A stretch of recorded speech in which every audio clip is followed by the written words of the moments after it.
Jason, What are we doing? you're going to show me how you win all these races. Driving lesson. Driving lesson. Good. I need it.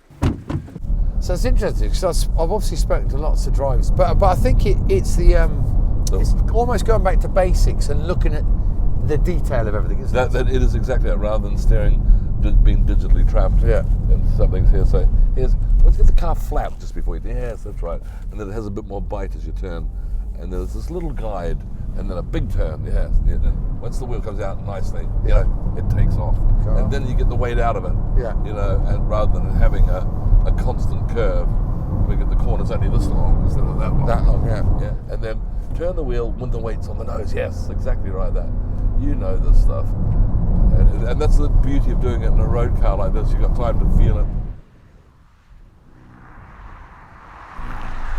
130.8.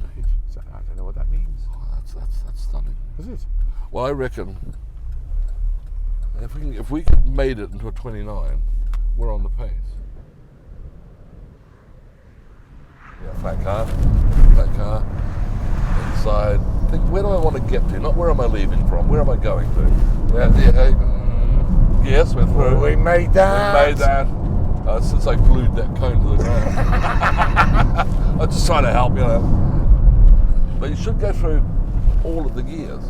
Ayrton Senna always did that, even coming up to La Source.